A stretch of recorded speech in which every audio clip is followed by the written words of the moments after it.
We'll start with the opening statement from coaches, and we'll take questions for everybody. Coach? Well, needless to say, this was a huge, huge win for our team. We've gone through a lot of adversity over the past week and a half, and to be able to come here on short rest against a team that we, really respect, their talent and their coaching, and you're on the road, one of the tougher venues to play in, and they've been sitting around they've had 8 days off to prepare for us. We were all at the East Coast, had a real dogfight of a game at Rutgers Thursday night. We had really minimal prep for this game, and just a testament to these guys' will, man. And we had a lineup on the floor maybe the last 8 to 10 minutes of the first half that I never in my wildest imaginations thought that would be on the floor at Indiana in a late season game that we needed to win.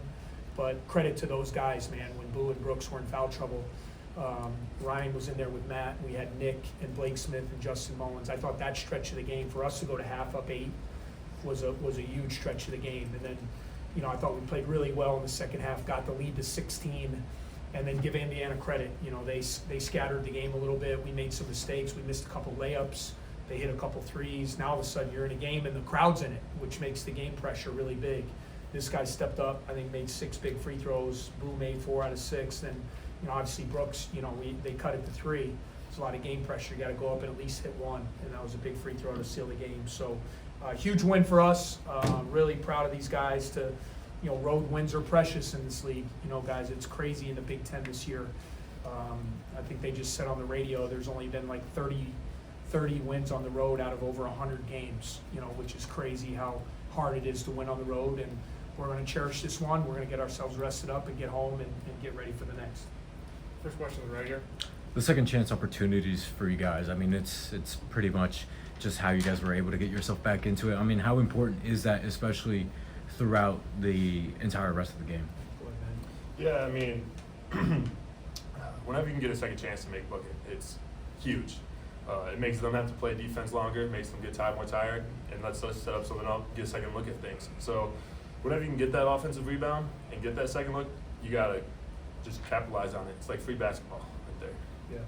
And one of the things, they have one of the elite shot blockers in the country, Khalil Ware. And what happens a lot with an elite shot blocker is he's coming over to block everything.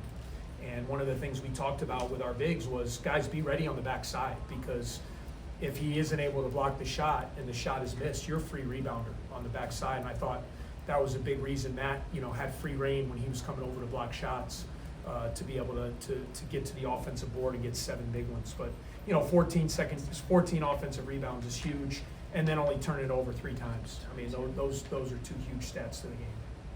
Matt? For Ryan, 26 points in 40 minutes, tying your career high, your most at Northwestern. Outside of the tournament last season, do you think this is the best game you've ever played? I mean, that's a tough question to answer, but I don't know. It was big because we needed this one. Coming off of the Rutgers game, came in here, we had to get one. So I think it was just important, and I got to give credit to those guys that he was talking about earlier, because they made my job easy in that first half. Coming off ball screens, they were all hitting shots and playing so well on defense. So I can't take credit for that. I have to give it to them. And then when Brooks and Boo got into that early foul trouble, you have to become the focal point of the offense. What was your thought process like, and what were conversations like with the coach, knowing you had to take that last 7 minutes? Yeah, he talks to all of us about just letting it rip, kind of be aggressive, make plays. Don't worry about, obviously take care of the ball, but you got to put pressure on the defense and take what they're giving you. So just kind of take advantage of some drop coverage stuff and make plays out of it. To the front. Coach Nick had his first career double-double today. It was all over the floor, providing hustle plays. What have you seen from him in practice his last couple of weeks, last month or so? Well, Nick's a baller, and said coming into the year, I knew he was going to be an integral part. I really thought he was going to have to take on a role with our team last year, kind of that Brooks played. Brooks was our 6th man last year, but he ended up playing starters minutes and kind of came off the bench and subbed for everybody and kind of had that kind of similar impact. I envisioned that for Nick coming into the year, and he was hurt early in the season. He had a broken foot early and kind of got him off to a slow start. But as he's gotten healthy and as he's gotten back, he's just unique. He's got good size. He's lefties kind of got that herky-jerky game, and he's got those floaters, and he's shooting the ball now with more confidence. I thought he had a huge three in front of our bench when they were trying to make a run. But he's not afraid. He's a baller. He's played in big games. He's not afraid of the moment. He's now has to step into more of a major role now with Ty being out. And one of the things that it's really done for us, I think, is really elevated our rebounding. Having Nick out there, him and Matt getting 29 rebounds, and then Brooks is going to rebound, and Ryan maybe sometimes is going to rebound. But it's just given us some more size on our front line, and I think it's really helped take away some other teams' second chance points against us. Jake? Coach, you mentioned often this season how this team will go as far as Matthew Nicholson will take them. His first career double-double today, how vital was his performance out there, and how did it sort of transcend the stat sheets? Yeah, it was awesome. And Matty, probably the last month or so, Matty, again, kind of he'd be the first to tell you, a little bit slower start to the season, kind of getting him. He had some injury issues he was going through that kind of, he wasn't in the peak condition, and he's really worked hard to get himself back in that kind of shape where he's running the floor and moving, and it's good to see him getting back. That was shades of last year, seeing him get those slip dunks. He's moving a lot better.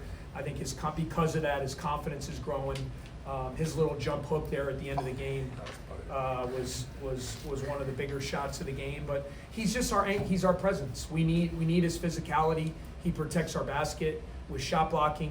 He's an elite rebounder. Everybody on our team knows how important Matt is to us, and we're not going to win against high-level opponents if he doesn't play at a high level. Boo and Brooks, some of these guys, and some nights he doesn't have the numbers, but it's not about the stats with Matt. It's about his presence on the floor. And I really feel like this last month of the season, he's starting to really play at a high level, which has been great for us. To the front. Coach, you mentioned the run in the first half that you made after Boo got in foul trouble, and you guys were only up by 1 point when he checked out, and that was really when you pulled away and established that sort of lead. How were you able to do that with him on the bench? Well, first and foremost, I thought the defense was awesome during that stretch. I thought Ryan and Nick during that stretch kind of kept us afloat offensively. I felt like those two guys were kind of the ones scoring. But I thought our defense, I thought Blake Smith and Justin coming in, they're 2 6'5" athletic kids. They have length. I thought they were able to create some havoc. We got some turnovers. Obviously I think we picked up a couple fouls on Reno during that stretch to get him to 3 fouls. So he could never really be the factor that he could be. He's such a great player. But there's no question. That stretch of the game, Boo, you're up 1. Boo goes to the bench with 2 fouls, and then Brooks gets his second. And now as a coach, you're like, man, we just got to, and I'm not a coach that sits guys the whole half. Like I was going to put those guys back in if need be. But that group played so well, and we kept the lead, that it enabled us to rest those guys the rest of the half. Matt? Coach, I think when Ryan came in as a transfer, a lot of people saw him as kind of like a spot-up shooter, floor spacer. Then he had 26 points, 0 turnovers. Again, kind of ran that offense for that stretch. Did you see these kind of games as a possibility when you were recruiting him? Yeah, just put that Creighton film on from the Sweet 16, man. He's or the Arizona game or the Missouri game. He did it at the highest level with the biggest stakes on the line in the NCAA tournament. And I knew he could really shoot the ball. Fortunately for me too, I have a lot of contacts. My first boss, Tommy Amaker, is the head coach at Harvard. And I called Tommy, and I had already loved Ryan, and he said, man, one of the biggest mistakes was me not recruiting Ryan and letting him get to Princeton. He said, and he was the first one to tell me, he said, you're going to be pleasantly surprised with that he can do a lot more than just catch and shoot. He can play in pick and roll. He's got a savviness to him with his passing. I thought he had a couple great dump-offs, with Matt today, hit Matt on a slip. 6 assists, no turns, had to play a lot of point guard today with Boo on the bench. So we knew what we were getting, man. I was, the day he said he was coming to Northwestern, I was jumping for joy because he was what we needed, with the way our team was constructed. We needed what Ryan could bring, and because of his personality, it's been a seamless fit. It's not always easy with the grad transfers because it's kind of a quick marriage, but he's fit in since day one, and obviously he really knows his value to this team, and we're going to need more of this as we head to these last 5 regular season games. Time for a couple more. Aisha? Yeah, man, obviously the team kind of struggled from beyond the arc in the first half. How are you able to kind of stay involved in the interior especially the team finishing. Yeah, I mean, when it comes to me, it comes to me. I don't really have any plays really drawn up for me. That's not true. Well, I know. The slip plays. I don't know.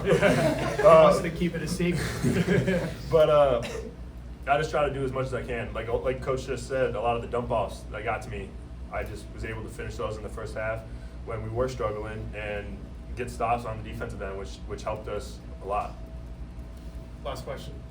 Ryan, can you talk about the emotional swing across 2 games of going from a frustrating game where you got thrown out and probably felt like you could have helped to today where you tie a career high in points and play a major role in a big road win? Yeah, I mean, it was the first time I've ever been rejected in my life. That was a weird feeling. But yeah, it hurt to be in the locker room and watching these guys battle and not being able to help. And at least, I mean, came to this game and probably felt the best I felt all season after all that rest. So, but I mean, at the end of the day, it was just we knew we had to get this one, and it's no different than any other one. We have to leave everything on the line. And I just tried to do that. All right, that'll wrap us